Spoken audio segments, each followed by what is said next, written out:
Well, hello and welcome to Old People This Week. I'm Jeff, and those two rascals, that's Mike and that's Paul.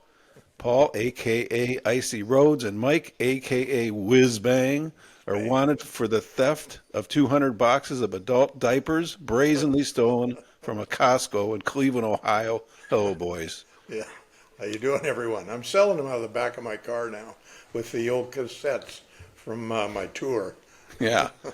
And well, how many boxes did you keep to wear yourself? I don't know. I've opened a couple already. Yeah, you need them just we need them just for this podcast that Well, runs along. and to watch my Kevin Costner movies.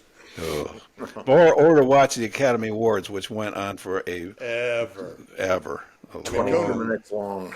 Yeah, Conan Bryan's opening line was great. He says, one of the greatest nights in Hollywood, and it starts at 4 o'clock in the afternoon. Yeah, Yeah. yeah, it was unbelievable. It was interesting though. It was interesting, Yeah. and Nora ended up doing quite well. I Cleaning told you house. guys. Yeah. It's a Yeah. good flick. No, we watched it the other night Oh, before you the did? show, and it was, yeah, we thought it was terrific. You get to see a lot of that actress. Literally. All right. We are your hosts. Old People This Week is for discerning, sexually active, smart-ass boomers. But if you're not a boomer, too bad for you, but stick around. You'll learn something. We give you all the stories, all the dirt, all the useless information you'll need this weekend when you're at the bar trying to sound important or win a bet, maybe. Yeah. All right. My first shout out is to my mother-in-law. Her name is Sandy, and she turned 90 on March 1st. Congratulations, Sandy. Let's hear it for Sandy. She had a big party down in Arizona, and she rocked it out, evidently. That's what I heard. Oh, good. Did Val go? No, Val stayed here and sent her love. We sent videos, actually, that they played at the event. Oh, cool. Okay, we got plenty of comments. I will go through them singly here as quick as I can. One from a guy named Richard Mills. He just said, "Gentlemen, thank you for the great work." Very discerning guy. Yeah, Very sharp. our pleasure. And several from a person named Pauline Lawrence. The first one I didn't quite understand. She said, "Old people should buy a telescope and look at the stars, but not our own." Yeah, well, she's, yeah. I guess it's a criticism, but I don't know what she's criticizing, so sorry, Pauline. Yeah. And then she said, "I love this podcast of old people." Well, that was positive. Yeah. And then she said, "I'm a baby boomer. The 60s was a great transforming generation. I love it. I can now see the big picture much, much better." Of course you can see the big picture, because by the time you're a boomer, you have lived 65 years minimally, and you know what's going on. Yeah. You're smart like us. All true. I can, And we- I can see her now, though. I mean, I'm sure she's a lovely person, but she's probably still wearing tie-dyed skirts and Birkenstocks. Don't be Woodstock. insulting our few people here that we got watching us. We don't want her to take offense here. Oh, it's a compliment. She probably subscribe. She was Birkenstock. transformed in the 60s. Transform. And we got a note from a guy named Earl Kirkwood, 8436, who said, "Where do these people get off?" And I'm not sure if if we're the people he's commenting on, or if he's commenting on somebody that we commented on. So I don't know. But Earl, if you want to reach out and give me some more guidance, I'll re-air this. Yeah, I definitely took it personally. No, I won't take it I thought he personally. was taking a shot at us. No. All right. Here's my rant for the week. Okay. All right, so boys, as we know very well, we live, none of us are very rich. We live on a combination of Social Security and money that we've saved, or money that we earn working. And they estimate, I'm talking about experts, and generally it's said that you need up to over $1 million to retire comfortably after the age of 60, 65. But most people don't have $1 million. As a matter of fact, most Americans our age don't have any savings, and they live off Social Security. Yeah. And the average Social Security check in this country is under $2,000 a month. So that means that most people heading into retirement, or there already, are living, basically Social Security check to Social Security check. And I have been reading, unfortunately, that some of these fools back in Washington are poking around at what to do about Social Security. Now, I don't care what party they're in. I'm not going to get into politics to say they're doing it because they're one party or the other. But I am telling you, I'm warning you, this is my rant. If you go after Social Security, you're going to have to go through us. Mike, Paul, and I will kick your ass. And how will we kick your ass? Just like this. Pascal's next opponent. There's a big right hand. Holy cow! David Banks is halfway out of the ring. That's all I got to say about it. I'm not going to say another thing, but if I hear they're coming in trying to take our Social Security, I will go berserk and start screaming because that's what we live on. That's how we have. How are we going to buy drinks at happy hour without our Social Security check? Yeah, happy hour won't be cutting it anymore. Won't be happy no more. Yeah, I mean, Yeah, we won't be happy. Yeah, but it's sad hour. All right, Mike, this is a question for you. Yeah. And I got this from the New York Times. This was a question that was posed to a person in the New York Times who answers questions like this. This woman said, my 12-year-old son, a seventh grader, she found him watching pornography on his iPad. Mm-hmm. And she investigated as to where it came from, and it was a link that was buried in a conversation that he was having with another 12-year-old, one of his buddies. And then she goes into this whole quandary. She doesn't know what to do. She's, what do I do about him watching porn? Do I tell the parents of the other kid that their son sent my son porn? But maybe the kid didn't look at it. Maybe he didn't know what it was when he sent. And maybe when my son, is he to blame just for looking at some porn? And I don't know what to do. And she said, maybe I'll just sweep the whole thing under the rug and forget about it. But Mike, I wanted to know, tell her what to do. Yeah. First of all, her closing statement was a summation of the entire problem. Yeah. She's probably a shitty parent. She doesn't pay any attention to the kid. She doesn't watch or listen to what he's reading or looking at or whatever. The solution is take the damn device away from him, kick him in the ass, get him outside, put a sweater on him, make him mow the lawn, make him go find some buddies and play ball in the street. Yeah. Do something, but get his ass out of the house and away from an electronic device. Yeah. That's exactly what I said to myself, was you have to take the iPad, throw it in the trash, and don't ever let him have it again until he's 20, and then he can look at it. Yeah. It's just, we passed along all this great things like the internet, and I'm telling you, they don't know what to do with it. They're just running porn over and all kind of stupid things. And to what end? They don't know what to do.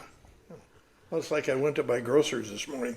I turned the corner to get a parking place, and this 20-something is walking across the parking lot looking at a phone and didn't even look up. And I was turning around a blind corner, and I damn near ran over her. She had no idea there was a car coming, could have cared less. Just next time, you know what to do next time. Oh, by the way. No, I laid on the horn. You did? That's what I was going to say. Drop her goddamn phone. Did she? Yeah. Yeah. Sweet revenge. I hope it split the case. I love those videos on. Instagram has a whole 7 billion videos of people shocking other people by blowing horns and doing stuff. It's great. So wish you had video of it. All right, we got this question from a fellow boomer. He said, what is dating like in 2025? Is it worth the effort?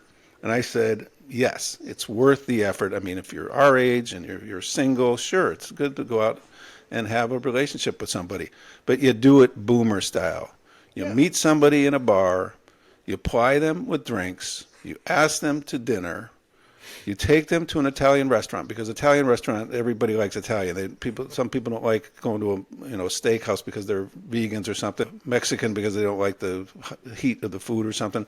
Take them to an Italian restaurant, order a bottle of wine, listen to them, and then beg them to come back to your assisted living home with you. And then that's what's called dating in 2025. Well, you had me right up until the end. Yeah, right? Yeah. Exactly. Well, that's what that's what we don't want them to do, which is to connect with people on some stupid dating site. Yeah. Then go somewhere with him to have coffee, and then you get drugged, and the next thing you know, your Fidelity account is empty, your bank account's empty, and you're drugged and dead.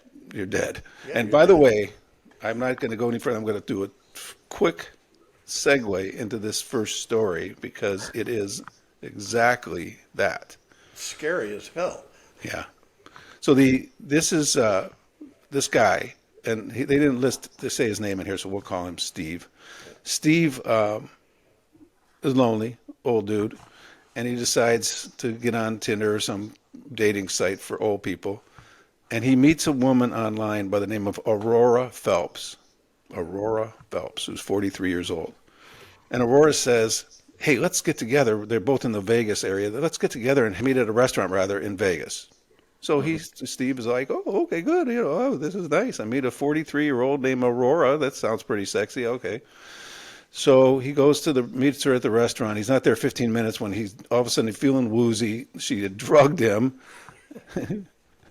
And then when he's drugged, she uses an American Express card right while he's sitting there trying to buy stuff. And it gets turned down. So then she persuades him in his drugged up state to call American Express so she can get it straightened out and start spending it.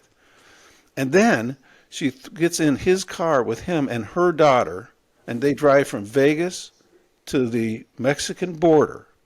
And at some point, I guess he had a wheelchair inside the car. She pushes him across the Mexican border, leaves the car on the American side, pushes him in the wheelchair across the Mexican border. They get into another car. They drive about 7 hours to Mexico City, and 2 days later, Steve is gone, dead. Jesus Dead. Christ.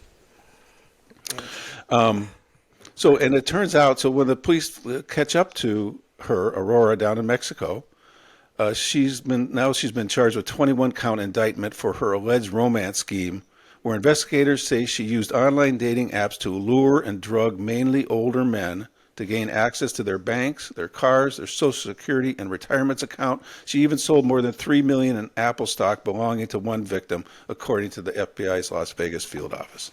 Jesus. Don't answer your phone. Don't turn on your computer. Don't go to your front door. Yeah, I mean, really, we say this week after week, and it's becoming like, how many times do we need to say it? I mean, every time you get involved with somebody you don't know like that, you end up drugged and in Mexico and dead. Yeah. Yeah.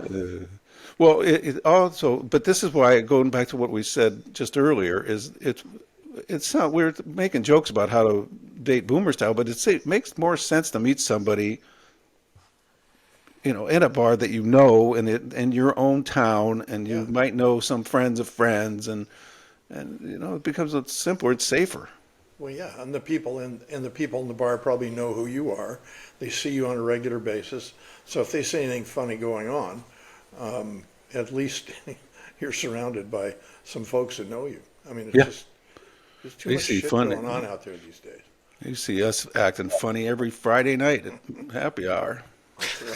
Our peeps. Doing bunny shadows on the wall. No, Bunny it's an elk. shadows on No, it's an elk.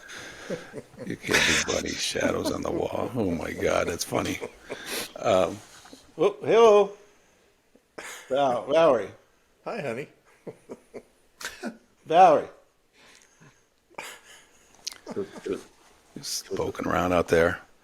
So, anyways, the Aurora is now in jail, facing all kind of charges, all kind of up to that could result in life in prison for her. So good for her. She got busted on this one, but it was too late for old Steve, who's now in a Mexican cemetery. Okay. Another one of another thing that pisses me off. I'm on this thing called Quora, and there was a question that said, "Why are the boomers in my office so dumb?" Okay. All right. And it's from a millennial, and I answered, and I'm going to hear from you guys too, because you can read off of the ones that I put down here. We are not dumb. Mike, Paul, and I can do everything that a millennial can do, and do it without a mobile phone, without a computer or a calculator. We can do math in our head. We can cook without a microwave, an air fryer, or some dumb influencer to show us how. We can spell without a spell checker. We can type 50 words a minute. We can meet a woman without swiping anything, especially since we're all married. We can kickstart a Harley, and we can drive a stick shift. Yes, all of the above. Yeah. And it goes back to what we've been saying for months now, is that if the internet goes down, if Putin comes over here and takes over and he stops the internet for a week, everybody that's younger than 60 is going to be dead because they won't know how to order food, they won't know how to talk to people, they won't know how to have sex because they won't have their porn in front of them. They'll just die. They'll just sit in a corner and die. Yeah, they'll find hundreds of thousands of millennials dead in their parents' basements. Yeah, right. Yeah. Yeah, that's funny. I really Right, don't. Matt. I don't think many people younger than us could survive if given those elements. You know, I mean, you think about things like even with weather and conditions and everything. You know, you come through and it's like the power's out for like 3 days. I doubt many millennials could survive. You know, honestly, I don't know if they'd know quite what to make to even feed themselves. Yeah. Well, and we were fortunate to, my two brothers and I, to grow up on a ranch, a working ranch. So by the time we were 15 years old, we could drive, fly, repair any mechanical device you could name. I mean, we could tear an engine down and put it back together on a tractor when we were 15 or 16 years old. You know, we could fix any plumbing break. We could hunt for our own food. I mean, it was just, you just grow up knowing how to do stuff with your hands. Yeah. And it's frightening today because, like you say, Jeff, they don't have a clue. I could go out in front of the house right now and take a couple pieces of wood from the street and start a fire and cook myself some meat. I'd catch a coyote and skin it and eat it right out in front of my house if I had to. Coyote meat. Yeah. All right, but that being said, and we are constantly goofing on millennials especially. Us boomers are not always perfect, and I'm going to show you a video to show you that some boomers, not very many, have a few issues with technology. This green thing next to my notifications. Dad, that's cilantro.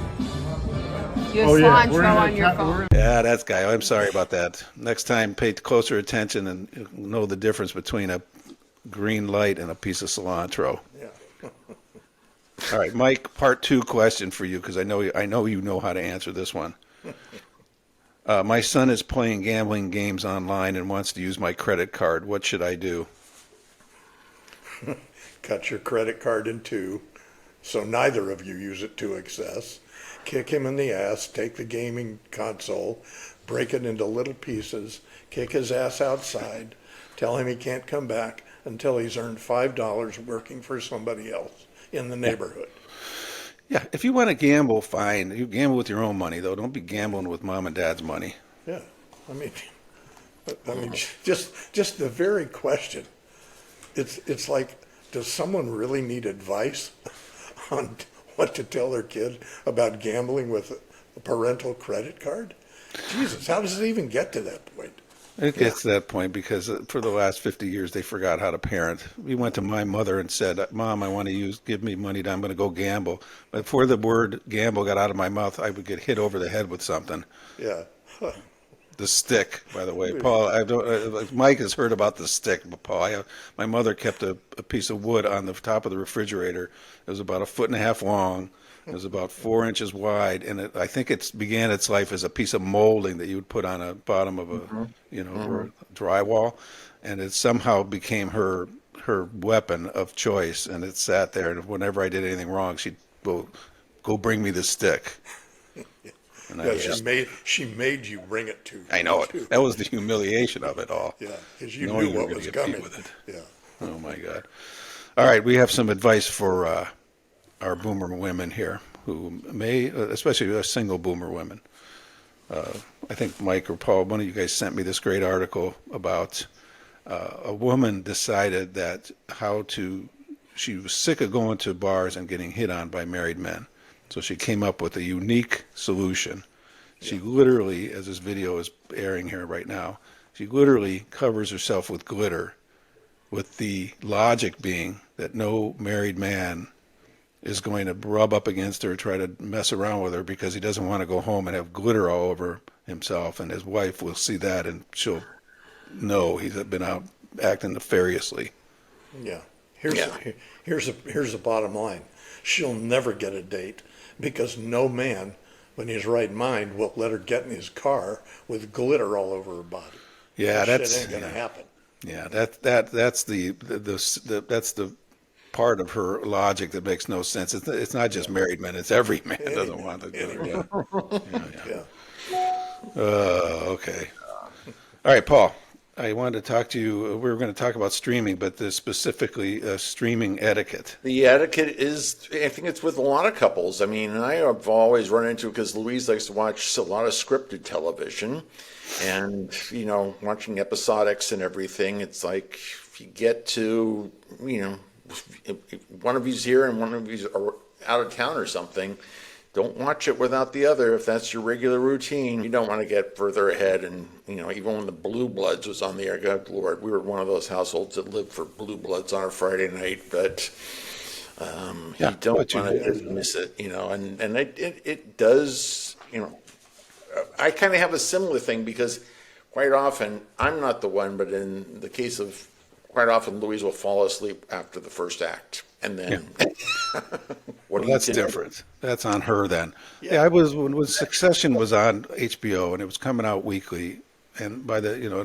my wife and I were just really into it, and she went away for a trip, and I think she was sneaking watching episodes without me. Yep. And it's like it's enough for divorce court. You don't want to hear about that. You don't want somebody just knowing what's going on, and you don't, especially if you're sitting faithfully by the TV at home waiting for your spouse to get back so you can watch a show. So don't do it. Don't cheat on your wife or your husband with Netflix adultery. I gotta say, Louise is really good about it because she was out of town for 3 months last fall, and she was watching all these Netflix shows while she was out of the country watching all these different series. And then, she came back and I hadn't watched them, and she went and watched them again. So but she was over in Korea. Yeah, exactly. Well, do they have regular Netflix over there? Yeah, she could get Netflix. There was one, I don't think she could get on, maybe it was, I can't remember, there's one, Hulu. I don't think she could get on Hulu, but on Netflix she could get on, yeah. All right, well, that's great. Louise was faithful to you, so that's a good sign. It's a keeper. That's a good thing to know. We've been lurching forward on apple cider vinegar, which is really cool, but I won't tell you what it's about. But you can try it. And Silo, still trying to get through Silo in the darkest of dark, dimly lit series of all time, but it's good. Right. All right, Michael, it's time, unfortunately, for your Via Con Dios diatribe. No, this is serious stuff here now. The first, and this is, due respect, Rose Guerin. Who is Rose Guerin? Rose Guerin died at 113 years old, and she's the world's oldest remaining Holocaust survivor. Okay. And interestingly, her death was reported by her daughter, with whom she was pregnant at the time she was taken to the concentration camp, and the daughter survived. Oh. Yeah. Wow. Okay, that's a fun and games. Next. And this one is the continuing mystery of the day. Yeah. The deaths of Gene Hackman, who was 95 years old, and his wife, Right. Becky Nakura, who was in her 60s, and their German Shepherd. Apparently have been dead for over a week when they were found by gardeners. And the authorities still are classifying the deaths as suspicious and not ruling out mutual suicide pact or foul play. I'm going to tell you right now, I'm solving this mystery right today, right as we sit here. They committed suicide. They popped pills and they said they left the poor dog die in the kennel, by the way. It was locked up. Yeah, or And they then- fed him a pill too. I mean, Or maybe they fed him a pill too. But that's what happened. There was no sign of any forced entry. There was nothing on them. There was not beat up, no blood. yeah, He was 95 years old. He probably wasn't working. He just said, "F it, we're gonna say goodbye to this world." Well, we have some very close friends who live in the same development or area up in the hills above Santa Fe. And they used to see him fairly regularly at art events and concerts and things like that. And the last time they saw him, which was a couple months ago, they said he looked really, really frail. Yeah. So it's just, Yeah. I don't think it's too surprising. He has a pacemaker. And his pacemaker documented that the last live reading was like 2 weeks ago. So That's how they know. That's how everybody. Everybody knows everything going on with you now, even though when your pacemaker's not working. yeah, Exactly. somebody's watching. And Oh, then, and then an actress, Michelle Trachtenberg, who I never heard of before, died at the age of 39 tragically. Yeah, she was young. Apparently drugs were involved. And then Joseph Wambaugh, one of the best writers of our generation, 88 years old, passed away. Yep. The author of Glitter Dome and The Onion Field, which was terrific. Yeah. Really terrific. Terrific. He was a great writer. I think he was a former cop. Great writer. Great. He was. Yeah, he Brings was. stuff alive. An L.A. based guy too. Is that it? That's it. Thank you, Mike. Mike Condio's not too terribly bad. This not tearing me up as usual. I Oh had my to God, look. there's some. I failed in my search for obscurata because I love the look on your face when I bring one up that just absolutely makes you crazy, but I couldn't find one. Right, because we always talk about animals trying to take over, and also we always talk about Costco, and this blends the two. There's a woman in Nebraska, and it's freezing cold in Nebraska, and she has a tendency, she says, when she has her refrigerator's full, to take food items and place them on her porch behind the house, on top of a outdoor sofa, because it'll keep it cold out there and it's frozen out there. So that's what she does. So she put a 2.5-pound Costco chocolate cake on her cream-colored, by the way, outdoor furniture, outdoor sofa. And then a little while later, after she does that, she sends her son out there to put more stuff out there. This is crazy, by the way. I grew up in Ohio and near Lake Erie, where the lake affects snow. That would have, had piles of snow over the top of your house, and we didn't put food outside. But this person does it. So she sent her son out there with more food. This time, peanut butter protein balls. By the way. Yay.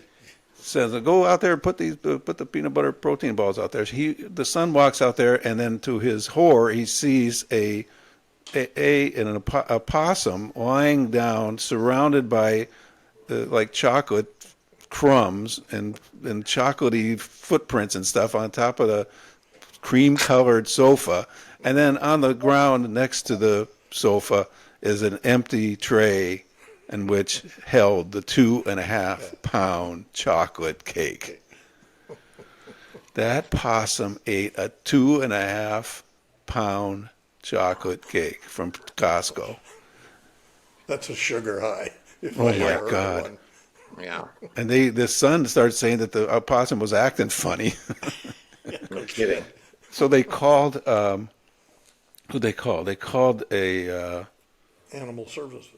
some kind of animal services to come over and help them out. And the animal services get there, and the thing is pissed off. He doesn't want to go with animal services. He's lethargic, though. He's got, I don't know, this whole story is wacky. Eating the possum. Anyways, they nursed him back to life. He probably was shitting chocolate cake for a week, but he came back, and now he's out. The one person who's not never to say be the possum. same. Yeah, never be the same. Never be the same. This one possum will never. All right, he goes back into possum world. What do you say to your buddies? Yeah. Hey, you should try the chocolate cake from Costco. Yeah. Yeah, it's great. He's a legendary hero now in the possum world for eating 2.5 pounds of it. Oh my God. So that's good. Well, that's awesome for him. Okay. So I'm going to tell a little story before we go away here, and then I'm going to give us our plea for our usual out and out begging to get some subscriptions. But first, I have a handyman that comes. I finally found a good handyman, which takes forever, by the way, because But when you're a find homeowner, keep 'em. yes, exactly, and you treat them nice and you keep them around. I found them. They're a married couple. This guy's Ricky and his wife, and they've been doing handyman stuff for us for about a year.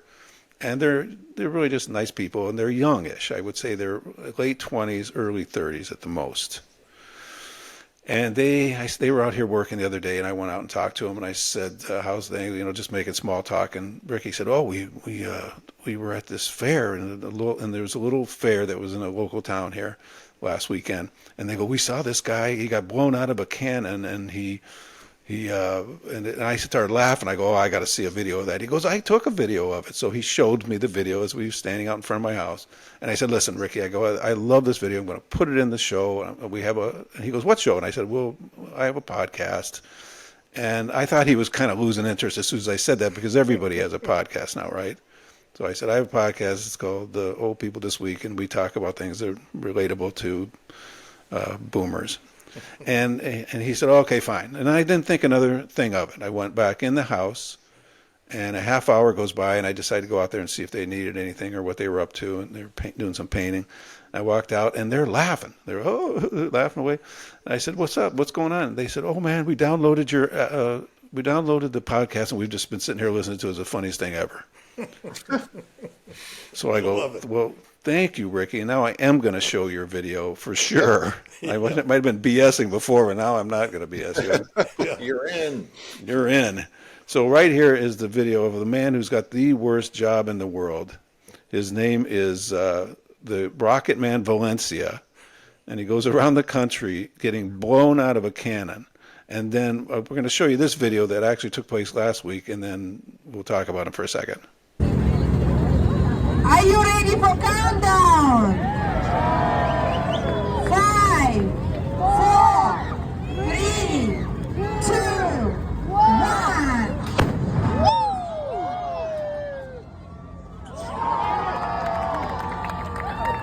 Boom, boom, boom. The dude flies 100 feet in the air. He lands on a net, and that's the plan, and that's how it's supposed to work. It's an odd way to make a living. If you notice from that video, there may be 10 people there to watch him, too, so I don't know how much he's getting paid to do this.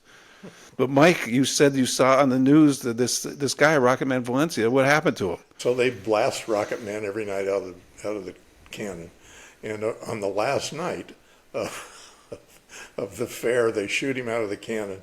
And the objective is to hit the center of the catch net, because it's very elastic and absorbs all the force.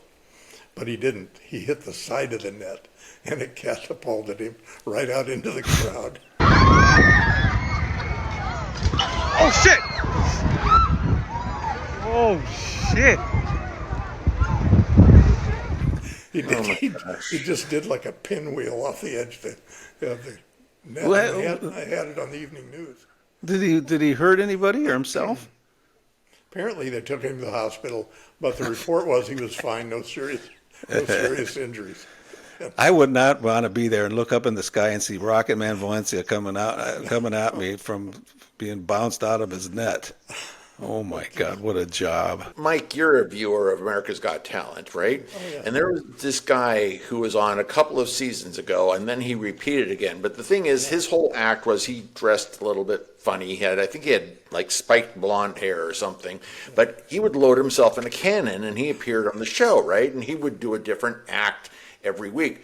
But the amazing part was, it's like circus families, right? He came back a few years later, and his daughter was doing it. honey, I got a job for you here. You don't have to worry about it. It's like, oh, I want to be like my dad. What a nutcase. All right, and now on to always we end with our Florida man story. This guy has on his neck a tattoo that reads, "All gas, no brakes," right? And the headline is, "Florida man with all gas, no brakes neck tattoo crashes while fleeing police." So these deputies were responding to a call in which there was a guy, this fool with the neck tattoo. His name is Timothy Allen Hogue, and he and his girlfriend are trying to break into a bunch of cars in a neighborhood. The cops spot him and try to pull him over, but he, of course, he's a Florida man, so he fled. The deputies decide not to chase him since there was only one exit to the neighborhood, so they didn't even bother chasing him. And of course, all gas, no brakes, start zooming through the streets at a high speed, and guess what happens? He smashes into a parked car. Yeah. Great. And he goes to jail. So he left his girlfriend. Yeah. No, she's probably still in the car. No, she's in the cop's car. Yeah, he's in the cop's car. Those guys in Florida, they're crazy. All right. Thank you, everybody, for tuning in. Please subscribe. If you subscribe, as I've said before, Mike and I will come to your house. Mike will talk about his bunions, and I'll talk about my bad leg, and we'll have a lot of fun. And We'll bore you to death. Yeah, we'll bore you to death, and you'll love it. But subscribe. Please subscribe, because when you subscribe, eventually we're going to have enough subscribers to start charging advertising rates, and then Mike and I will be living large and hanging out at happy hours and dressing up in suits and everything else. It'll be great. Look at what I have to wear to do this podcast. I can't afford a suit now. That's frightening. That is. What are you wearing? You look like the guy. You look like a guy who caught on tape at Costco mugging this greeter with a hoodie up. Put your hoodie up. I want to see you. I want to see if I you can't match. put it up. It'll hit my things here. Yeah, this is the hoodie I wear when I go out, like at the Florida man, to break into cars because I need money, need change. All right, so subscribe and send us an email to oldpeoplethisweek@gmail.com. As you see, that we're getting more and more comments every week, and we love them. And send video if you have a question you want to have your face on this show. Send a video of yourself asking a question or giving us a comment, and we'll put it on. Unless you're like, I don't know what, unless you have the state of Florida tattooed on your forehead like that one guy we had on the show, we'll put you on. Or of course you can't make fun of. Well, you can make fun of Mike. You can't make fun of me and get on the show. The hell? Oh, What is that? That's the house phone. That's another scam call coming in. Another scam. Yeah, ought to go away in a minute. Goodbye. Hello, is Mike home? Yeah, hello. Yeah. Mike, this is Aurora. We met online. You can meet me at a restaurant tonight, and bring your American Express card. Yeah. And a wheelchair. And a wheelchair. Yeah, and a wheelchair. All right, and check out our Substack, 52tests.substack.com. This week is Paul has a second part of his life story, at least his latter part of his life story. No one knows what Paul did before the age of 30, by the way. It's all lost in the myth history. Yeah. All right, and then that's it. We'll see you all next week, and adios, amigos. Adios. Thank you. Good night, Allison. No, she's not even there. Allison's not even. See, she didn't comment anymore. See, she's had it with you. She's there. Had it with you. She's not even out there anymore. Allison, thank you for not commenting, please. All right, take care, everybody. All right, good night. Thanks, everyone. Here's the Old People This Week quote of the week. I hated to bat against Don Drysdale. After he hit you, he'd come around and look at the bruise on your arm and ask you, do you want me to sign it? Mickey Mantle.